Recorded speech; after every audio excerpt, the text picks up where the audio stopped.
औज़ुबिल्लाहि मिनश्शैतानिर्रजीम बिस्मिल्लाहिर्रहमानिर्रहीम। अस्सलाम वालेकुम। लेक्चर नंबर 3 हमारा मैथमेटिकल स्किल्स का, और आज का हमारा टारगेट है कि हम ग्राफ्स को सीखें। ठीक है, ग्राफ्स में वेरियस ट्रेंड्स होते हैं, इंक्रीजिंग स्लोप के, डिक्रीजिंग स्लोप के, कांस्टेंट स्लोप के, वेरियस रिलेशनशिप्स होते हैं। उनकी शेप्स आप लोगों ने कोर्स में जगह जगह पर देखी हुई हैं, लेकिन आपको पता ही नहीं है वो शेप आई कहाँ से, इसलिए आप ट्रेंड को आइडेंटिफाई नहीं कर सकते। ठीक है, ट्रेंड को अंडरस्टैंड नहीं कर सकते वो, क्योंकि एक रट्टा बेस्ड होती है। जैसे आप लोगों ने सेकेंड ईयर में रिसेंटली कूलम लॉ पढ़ा हुआ है, जिसमें आप लोगों ने देखा कि फोर्स और डिस्टेंस का रिलेशन इन्वर्स स्क्वायर लॉ को ओबे करता है। लेकिन अब इस ग्राफ की शेप क्या होगी, इन्वर्स रिलेशनशिप जो होते हैं उन ग्राफ्स की शेप क्या होती है, दैट वी डोंट नो, और वो शेप ड्रॉ कैसे हुई है, ये चीज़ें समझेंगे आज के लेक्चर में इंशाल्लाह। सो स्टार्ट करते हैं। हमारा जो ग्राफ है उसमें हमारे होते हैं बेसिकली 3 टारगेट्स। एक टारगेट होता है ग्राफ की शेप को अंडरस्टैंड करना, दूसरा टारगेट होता है ग्राफ के एरिया को, और तीसरा टारगेट होता है ग्राफ की स्लोप को अंडरस्टैंड करें हम। ये 3 टारगेट्स हैं हमारे। ठीक है, ओके। अब जनाब शेप से स्टार्ट करें तो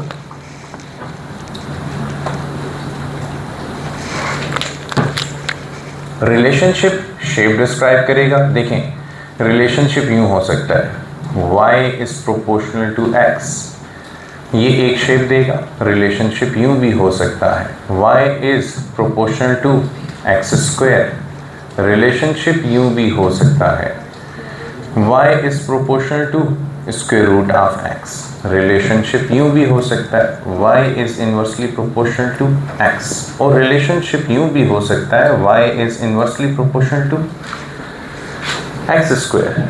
अब इन तमाम रिलेशनशिप्स के ग्राफ क्या होंगे? ठीक है, मैं अगर कांस्टेंट ऑफ प्रोपोर्शनैलिटी को 1 कंसिडर कर लूँ तो कहीं पे y x के बराबर होगा, कहीं पर x स्क्वायर के बराबर होगा, कहीं पे स्क्वायर रूट x के, कहीं पे 1/x के, कहीं पे 1/x स्क्वायर के बराबर होगा। तो हमें जी थर्ड वाला y is equal to square root x, दोनों तरफ, मतलब आप ऐसा करें ना, ये एक मिनट, नहीं, वो आप इसको देख के ना डिसाइड करें कि मैंने इसको यहाँ पे उतारा है और मैंने इधर भी स्क्वायर रूट लिया, इधर भी नहीं, अलग है ये।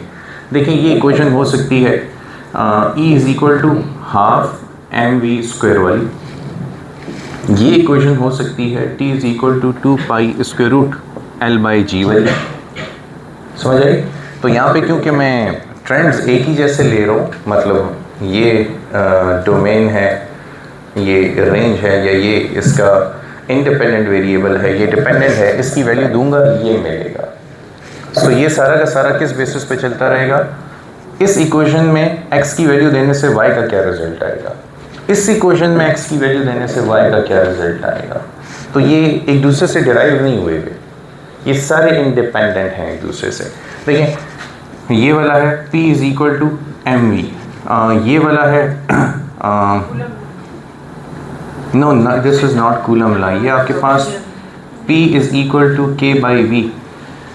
बॉयज, प्रेशर बढ़ाएंगे तो वॉल्यूम कम हो जाएगा। ठीक है, ये आपके पास कूलम लॉ है, K Q1 Q2/r²। अब देखें, आपने थ्रू आउट इसी किस्म के रिलेशनशिप देखे हुए हैं अपनी टेक्स्ट बुक में, ये आपको अवेलेबल हैं। इनके ग्राफ्स आपको नहीं पता कि इनके ग्राफ की शेप क्या है और क्यों है। आज जब आप इसकी बेसिक्स क्लियर कर लेंगे, उसके बाद आपको इक्वेशन नज़र आती है, आपकी आंखों के सामने ग्राफ होगा कि ये इक्वेशन है, तो बस डेफिनेटली ये ग्राफ है, ये शेप है इंशाल्लाह।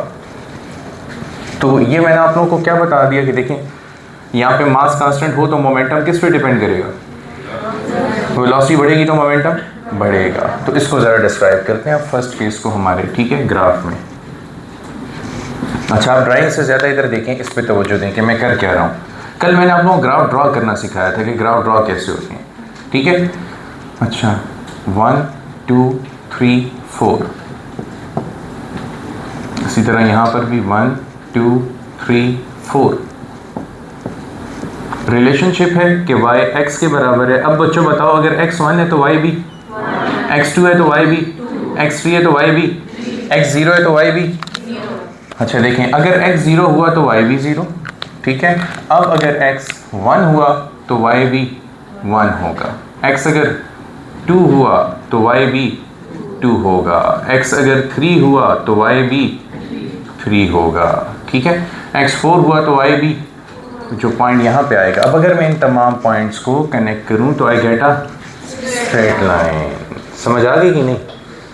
तो this is a straight line with constant slope, this is a straight line with constant slope, यानी कि यहाँ पे स्लोप की मैग्नीट्यूड में कोई भी चेंज नहीं आ रहा, ठीक है, सीधी जा रही है। स्लोप चेंज कब होती? जब वो या तो ऐसे चली जाती या ऐसे चली जाती, तो फिर हम कहते हैं स्लोप में चेंज आ रहा है, या तो स्लोप बढ़ रही है या तो कम हो रही है। तो ये आपके ग्राफ का सबसे पहला ट्रेंड और सबसे सिंपलेस्ट ट्रेंड, स्ट्रेट लाइन और कांस्टेंट स्लोप। अच्छा, सेकंड ट्रेंड की तरफ आते हैं।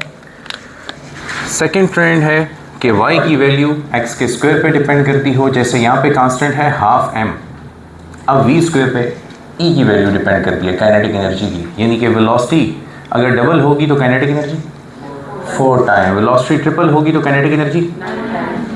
अब देखें इसका ग्राफ कैसे ड्रॉ करते हैं।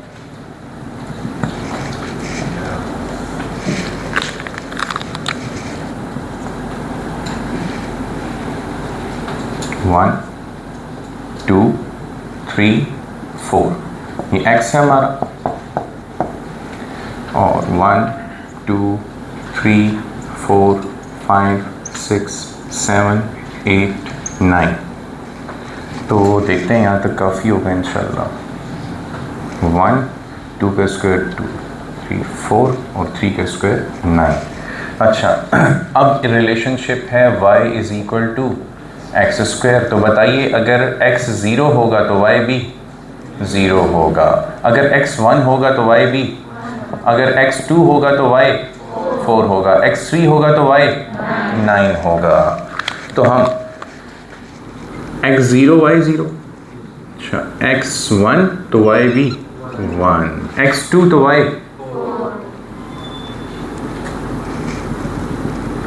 4, x 3 तो y 9। इससे क्या पता चल रहा है कि x की वैल्यू बढ़ने पर y की वैल्यू बढ़ती चली जा रही है। अब ये बताओ, ये इंक्रीजिंग स्लोप है कि डिक्रीजिंग? बढ़ रही है स्लोप, बढ़ रही है, ठीक है ना। ये जीरो स्लोप है, यानी x axis is zero slope. जब कोई लाइन x एक्सिस के पैरेलल होगी स्लोप जीरो, लेकिन y के पैरेलल होगी स्लोप मैक्सिमम, यानी जिसको हम इनफाइनाइट भी कहते हैं, इनफाइनाइट स्लोप है वो, ठीक है। अच्छा, तो ये हो गई हमारे पास कौन सी स्लोप? Increasing slope. नहीं, ये इनफाइनाइट नहीं है, ठीक है, दिस इज नॉट इनफाइनाइट। ये इन्फिनिटी के पैरेलल जाने की कोशिश करेगी, कभी इनफाइनाइट नहीं हो सकती। अच्छा, ये इंक्रीजिंग स्लोप हो गई। और दूसरा कौन सी शेप है? ये पैराबोला है, ठीक है।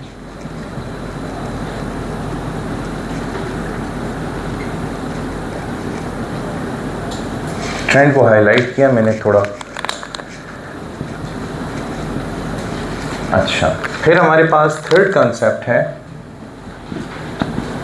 बच्चे ये समझते हैं कि इसका और इसका ग्राफ सेम होना चाहिए, लेकिन सेम नहीं होगा। देखो, अब जब मैं इसका रिलेशनशिप ड्रॉ करूंगा तो आपको अंदाज़ा होगा कि mathematics is such a beautiful subject, how it works purely logical है ना, गेस बेस्ड सब्जेक्ट है ही नहीं। ये देखें, y is equal to square root x। अब बताओ, x 0 तो y भी, x 1 तो y भी, x 2 तो y 1.4, पढ़ा दिया मैंने, स्क्वायर रूट 2 इज 1.4, ठीक है।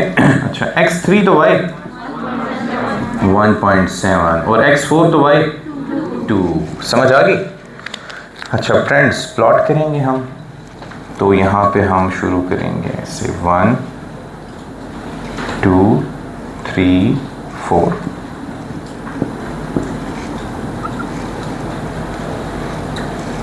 बल्कि स्केल को चेंज करता हूँ।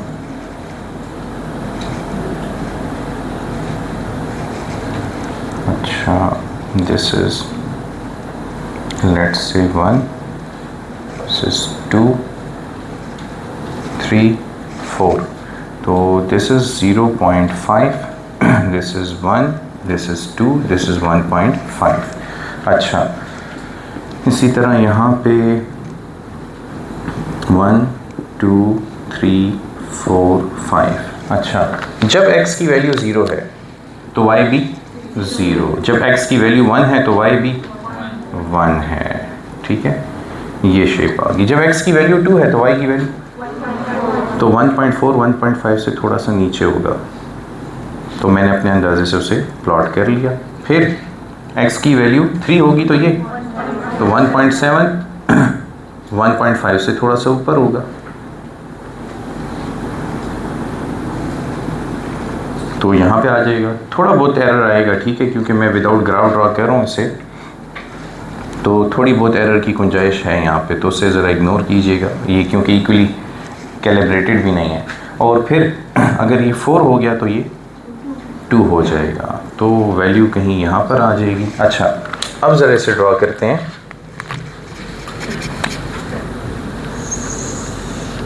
हाँ जी, शुरू में स्लोप बहुत ज़्यादा थी और वक्त के साथ साथ कम हो रही है कि नहीं, डिक्रीज। तो ये फिर अल्टीमेटली यूँ एक्स एक्सिस के पैरेलल होने की कोशिश करेगा, तो ये आपके पास डिक्रीजिंग स्लोप।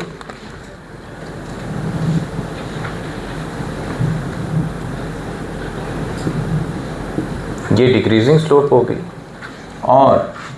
और ग्राफ की शेप इज स्टिल पैराबोलिक।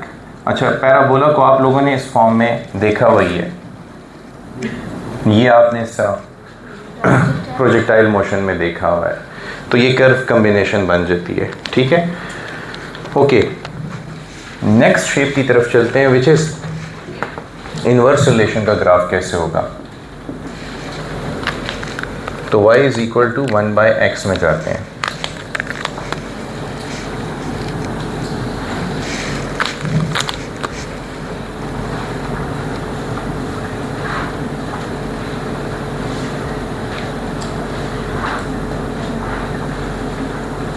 तो ये x 1 2 3 4 और ये y की वैल्यू 1, यहाँ पे 0.5, यहाँ पे 0.25 एंड सो ऑन। देखते हैं अब हमें कौन कौन सी वैल्यूज़ के लिए इसे सॉल्व करना पड़ेगा। तो y is equal to 1/x। चलो बताओ x की पहली वैल्यू कौन सी लूँ? 0 लेने की गलती मत कर देना, इनफाइनाइट आ जाएगा। इसका मतलब ये कि अगर x 0 लिया तो anything divided by 0 is infinity, anything divided by 0 is infinity. तो इसका मतलब कि इनवर्स रिलेशनशिप्स में क्या अलाउड नहीं है कि डिनोमिनेटर में कभी भी क्वांटिटी 0 नहीं हो सकती। समझ आई कि नहीं आई? वरना रिजल्ट इनफाइनाइट आएगा। तो फिर हम कहाँ से शुरू करेंगे? 1 से। तो इधर अगर 1 पुट किया तो y की वैल्यू 1, अगर मैंने इधर 2 पुट किया तो y की वैल्यू 0.5, अगर इधर 3 पुट किया तो 1/3 इज 0.333 चलता रहता है। अगर मैंने 4 पुट किया 1/4 से 0.25 आ जाएगा। समझ आई बात की? तो अब इस ग्राफ की शेप ड्रॉ करेंगे तो देखते हैं कि क्या आती है। सो यहाँ से स्टार्ट करते हैं।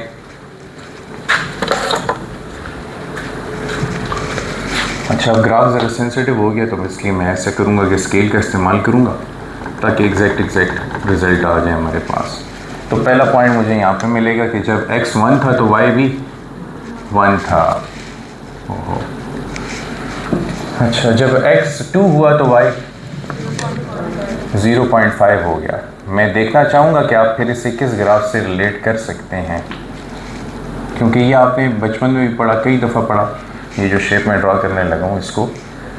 फिर x 3 तो y 0.33, तो ये 0.25 है, इसके ऊपर 0.3 होगा।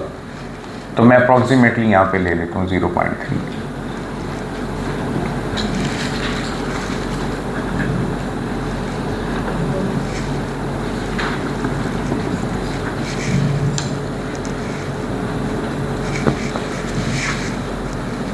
और जब ये 4 होगा तो ये 0.25, तो अगला पॉइंट मुझे यहाँ पे मिल जाएगा।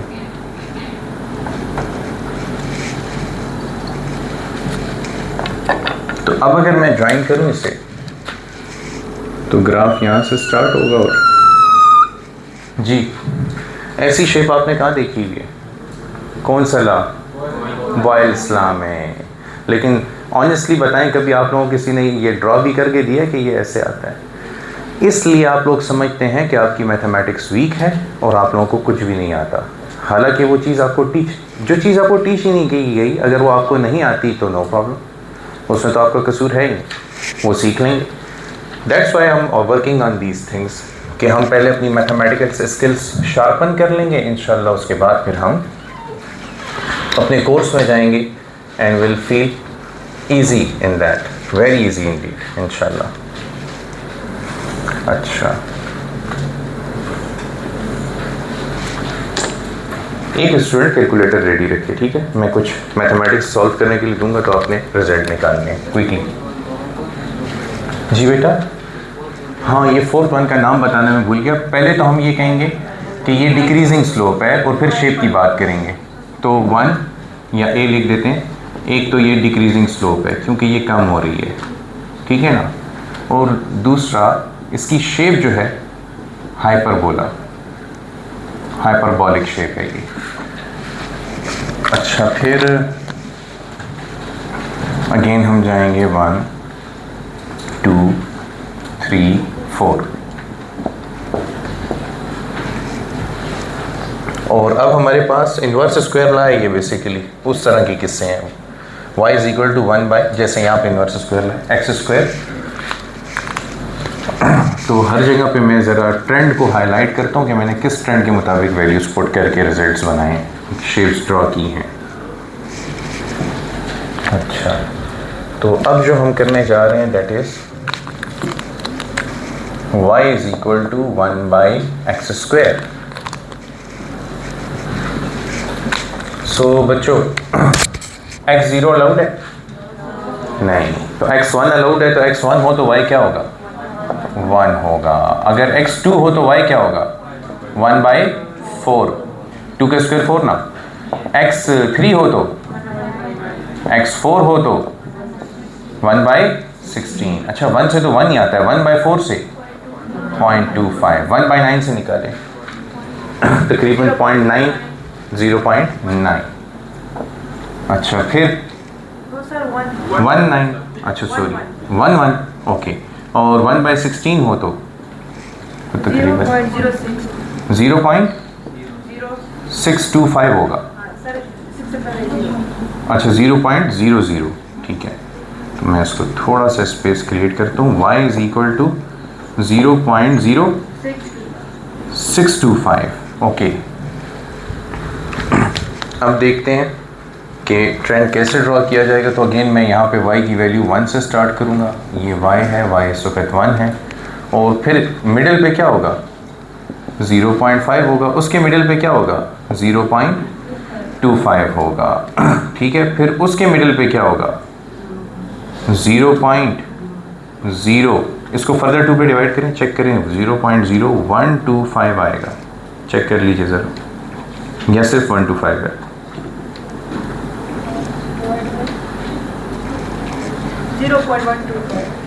0.125, यस। और फिर 0.125 को दोबारा 2 पे डिवाइड करें तो 0.0625, 0.0625, ठीक है। तो यहाँ तक ट्रेंड हमें मालूम है। शुरू करते हैं। अगर y की x की वैल्यू 1 हो तो y की वैल्यू भी 1 होगी। तो स्टार्टिंग पॉइंट हमें मिल जाएगा, तकरीबन यहीं पे आ रहा है, ठीक है, बिल्कुल, यस इट इज़ हेयर। अच्छा, x की वैल्यू 2 हो तो y की वैल्यू 1 बाई 4 विच इज़ 0.25। तो यहाँ पे आ जाएंगे।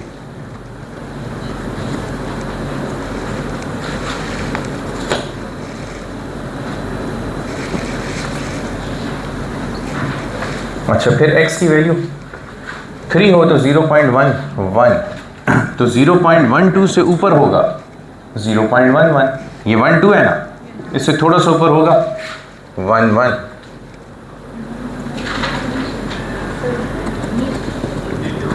नहीं, हाँ ठीक है, नीचे होगा, सॉरी हम तो नीचे की तरफ जा रहे हैं, सॉरी 0.11 उससे थोड़ा सा नीचे होगा। थैंक यू, शुक्र है कुछ लोग जाग रहे हैं।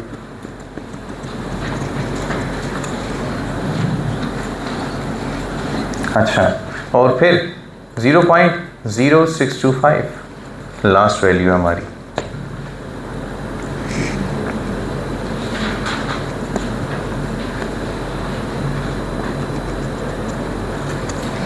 यहाँ पे आएगा। अच्छा, अब ग्राफ के ट्रेंड को देखें तो ग्राफ का ट्रेंड हम ड्रॉ करेंगे तो it will look like this. ऐसे है कि नहीं? अब उन दोनों में फ़र्क क्या है? एक स्लोली डिक्रीज हो रहा है और एक तेज़ी से डीके कर रहा है। कौन सा स्लोली डिक्रीज हो रहा है? ऊपर वाला। और ये रैपिडली। वो वही बात है ना, यहाँ पे स्क्वायर था। और इस किस्म की बात आप लोगों ने देखी थी। मैं बताता हूँ, P V is equal to N R T. अगर टी कांस्टेंट है तो ये कौन सा ला है? बॉयल्स ला है ना। फिर प्रेशर को बढ़ाने पर वॉल्यूम, लेकिन P V to power gamma is equal to N R T. अब भी टी कांस्टेंट हो तो अब ये कौन सा ला है? एडियाबेटिक प्रोसेस है। ला कौन सा है? Modified Boyle's law for adiabatic process. ये आप लोगों ने 2 दफ़ा पढ़ा हुआ है। First year chapter number 8 Laplace's correction में, और first year chapter number 10 applications of first law of thermodynamics में। तो अब आप लोगों को देखो, वहाँ पे बताया भी गया था। मैं ज़रा ट्रेंड्स याद करवाता हूँ आप लोगों को। ये था P, ये था V। ये कौन सी शेप है? ये कौन से प्रोसेस को? आइसोबार। याद है कि नहीं? कौन सा प्रोसेस? आइसोकोर। कौन सा प्रोसेस? आइसोथर्मल। वो आइसोथर्मल। और ये कौन सा प्रोसेस? एडियाबेटिक। अब इन सब के ये जो शेप्स ड्रॉ हुए हैं, ये तो मैं आपको टॉपिक में ले जाके ड्रॉ भी करके बताऊंगा, लेकिन ये सारे शेप्स किस चीज़ पे बेस्ड थे? ये बेस्ड थे पीवी रिलेशन के ऊपर, कि प्रेशर और वॉल्यूम में क्या रिलेशनशिप है जब ये सारे प्रोसेसेस हो रहे हैं। जैसे ही हमें वो रिलेशन पता चलता है, हमें ग्राफ पता चल जाता है। देखिए, जैसे मैंने यहाँ पे ड्रॉ किया ना। अब बॉयल्स लॉ कौन सा प्रोसेस है? टेम्परेचर कांस्टेंट है ना, आइसोथर्मल प्रोसेस। आइसोथर्मल प्रोसेस के लिए ये रिलेशनशिप कैसे लिखा जाएगा? P is inversely proportional to, inverse relation है तो ये देख लेना, ये आइसोथर्म ड्रॉ हुई हुई आपकी।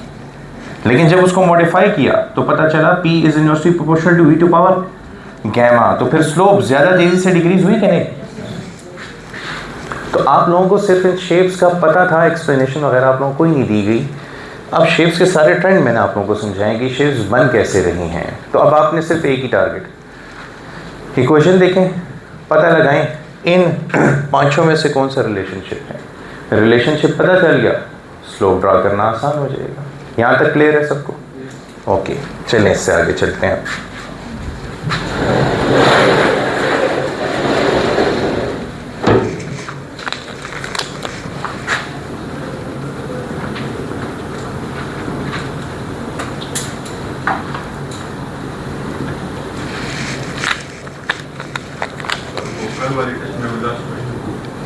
वो आखिर में देख लेंगे। अच्छा, अब ऐसा करते हैं कि एरिया को टारगेट करते हैं, एरिया ऑफ अ ग्राफ। तो जी, y प्लस ये सम वाले ग्राफ अलग होते हैं। लाइक यहाँ पे रिलेशनशिप है, आप x की वैल्यू देंगे तो y की वैल्यू मिलेगी। अब x प्लस वाई का सम कोई क्वांटिटी z है, तो फिर ग्राफ x प्लस वाई और z के दरमियान ड्रॉ होगा, x और y के दरमियान ड्रॉ नहीं होगा। किस? ये भी हाइपरबोला है। The last one is also, this is also, यहाँ पे डिक्रीजिंग स्लोप है, rather I would write rapidly decreasing slope. और देखो, अब क्यूब आ जाए तो और तेज़ी से डिक्रीज होगी, 4th पावर आ जाए और तेज़ी से डिक्रीज होगी। और सेकंड हाइपरबोला। अच्छा, एरिया। अब बात करते हैं ग्राफ के एरिया पर। सबसे पहले कुछ शेप्स का एरिया आपको पता होना चाहिए। जैसे ट्राइंगल है, ट्राइंगल के एरिया का क्या फार्मूला होता है?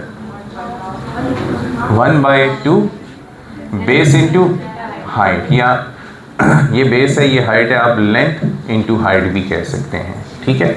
अच्छा, फिर अगर सर्कुलर हो तो शेप पाई आर स्क्वायर होगी, ठीक है।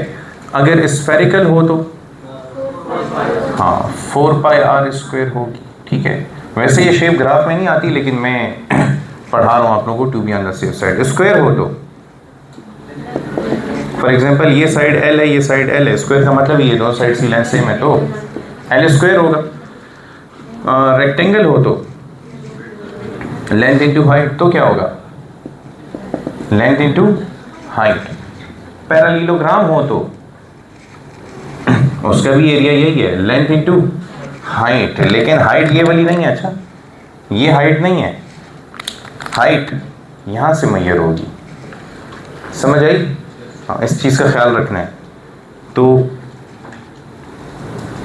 मैं आपको एक चीज़ दिखाता हूँ, गौर से देखिएगा। शार्पनेस का क्या मतलब है? अगर मैं आपको कहूँ कि पैरेललोग्राम का एरिया निकाल लो, तो पैरेललोग्राम का एरिया निकालने के लिए उसने हाइट दी ना हो, इन साइड्स की लेंथ्स वगैरह देने की कोशिश करे, कोई और डेटा दे दे, तो आप देखें आपको इसमें क्या नजर आ रहा है, रेक्टेंगल। ये स्क्वायर कब से बन गया? ट्राइंगल उल्टा हुआ है। ये दो ट्राइंगल और एक रेक्टेंगल है। तो आपने इन दो ट्राइंगल्स और रेक्टेंगल का एरिया निकाल के एरिया ऑफ पैरेललोग्राम कैलकुलेट कर लेना है। अच्छा अगर इस किस्म की शेप आ जाए, अब ट्रेपीजियम बन गया। ट्रेपीजियम में दो ट्रिक्स हो सकती हैं, या तो मैं क्या करूं, अपनी आसानी करूं, अगेन दो ट्राइंगल और एक रेक्टेंगल, ठीक है। या फिर देखें फर्ज कीजिए ये है हाइट h और इस साइड की लेंथ है a, इस साइड की लेंथ है a और इस साइड की लेंथ है b। अब आपने यहां पर जब किया लेंथ इंटू हाइट, ठीक है, तो आपको पता था कि इधर भी लेंथ l है, इधर भी लेंथ l है, तो आपने सीधा लेंथ इंटू हाइट कर दिया। लेकिन अब इधर लेंथ कम है, इधर लेंथ ज़्यादा है। जब कोई क्वांटिटी चेंज हो रही हो तो क्या लेते हैं, एवरेज लेते हैं। तो यहाँ पे हम एवरेज लेंथ निकालेंगे। तो बताओ इन दोनों की एवरेज लेंथ कैसे फाइंड करोगे? Average length l is equal to a plus B divided by 2। तो अब मुझे बताओ कि एरिया ऑफ ट्रेपीजियम कैसे मिलेगा? हाँ area of trapezium is equal to, बोलो, a plus B divided by 2 into h। समझ आ गई बात की? तो आपको वेरियस शेप्स मिलती रहेंगी और आपने उन्हीं शेप्स के अकॉर्डिंग अपने रिजल्ट्स जो हैं वो फाइंड करने होंगे। अच्छा जैसे एक एग्जांपल करते हैं इसके ऊपर। मैं आपको एक ग्राफ ड्रा करके देता हूँ, आप इसका एरिया निकाल लें। यहाँ पे वेलोसिटी है या स्पीड है इन मीटर पर सेकेंड, टाइम है सेकेंड्स में, और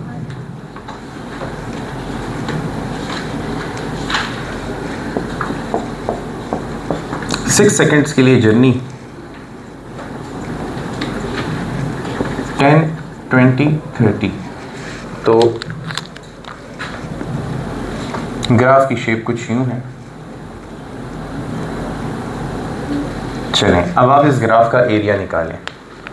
find the area of the graph. कर सकते हैं या पहला क्वेश्चन मैं सॉल्व करवा दूं? कर सकते हैं। अच्छा चलें ट्राई करें। ओके गाइस गर्ल्स बताएं क्या आंसर है? 135। देखें इट्स सो सिंपल। ये साइड ए, इसकी लेंथ कितनी है? 5 माइनस 2 3, ठीक है। और साइड बी की लेंथ वो तो 6 नज़र आ रही है, ये 3 सेकेंड है और ये 6 सेकेंड है। और हाइट कितनी है? 30 मीटर पर सेकेंड। तो अब अगर मैं एरिया ऑफ ट्रेपेजियम से इसे सॉल्व करूं, ट्राइंगल रेक्टेंगल ट्राइंगल में नहीं जाना, बहुत लंबा काम है ये। एरिया ऑफ ट्रेपेजियम लगाना है और ख़त्म करना है। तो क्या करेंगे? a plus B divided by 2 multiply with 30 metre पर सेकेंड। यूनिट पुट करना ज़रूरी है। सेकेंड कट गया, क्या बचा? तो ये क्या चीज़ है? डिस्टेंस। इस ग्राफ का एरिया क्या दे रहा है? डिस्टेंस। अब देखो 3 प्लस 6 9/2 इंटू 30 मीटर। अच्छा फिर इसको कैंसिल करने 15 आ जाएगा। अच्छा 15 इंटू 9, अगर ये 15 इंटू 10 होता तो 150 होता, तो एक 15 कम कर दो, 135 मीटर। यानी हमें दो बातें पता चली, एक एरिया ऑफ ट्रेपेजियम कैसे फाइंड करते हैं, दूसरा स्पीड टाइम ग्राफ का एरिया क्या देता है, distance. The area of speed time graph gives us distance. Is it clear? ठीक है, तो ये आपका आज का टास्क था। अब मैं क्या करूँगा, आप लोगों का जब कल टेस्ट लूँगा इंशाल्लाह, टॉपिक वाइज टेस्ट, तो उस टॉपिक वाइज टेस्ट में मैं रिलेशनशिप्स दे के शेप्स पूछ सकता हूँ, या मैं शेप्स दूंगा, ग्राफ्स दूंगा, इस किस्म के ग्राफ्स दे के उनका एरिया निकालने को कह सकता हूँ। समझ आ गई बात? और फिर एक बात नोटिस करें ना, एरिया बेसिकली क्या है, प्रोडक्ट है कि नहीं, लेंथ इनटू, यहाँ पे ये लेंथ थी, ये हाइट थी। जब लेंथ हो टाइम, हाइट हो स्पीड, तो एरिया क्या कहलाता है, डिस्टेंस कहलाता है। समझ आई कि नहीं आई?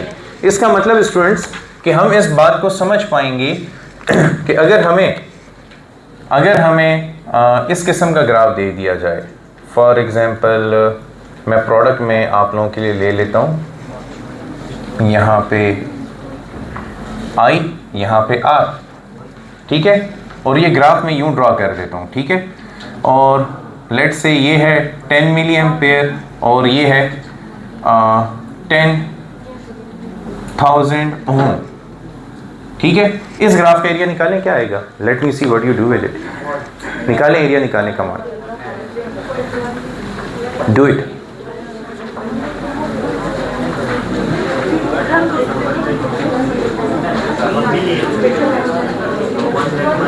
ओके बच्चों, बताओ क्या है correct answer, 100 volt. Good, let's see how.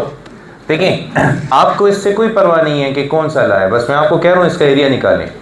ला बनना हुआ खुद ब खुद बनेगा। That's why graphs are extremely powerful than equations. Equations limit में काम करती हैं, ग्राफ लिमिट विमिट की परवाह नहीं करते। अब ये शेप कौन सी है, तो रेक्टेंगल के एरिया का फार्मूला क्या है, length into height.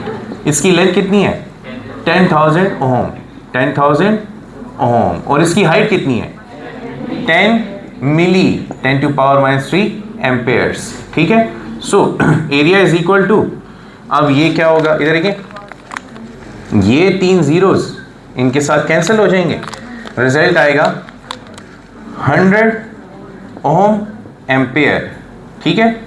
R into I या I into R is equal to, समझ आई कि नहीं आई, तो इट इज 100 वोल्ट। तो इन दोनों के ग्राफ का एरिया क्या दे रहा है, वोल्टेज दे रहा है, which is Ohm's law, V is equal to IR. Is it clear? Thank you for today.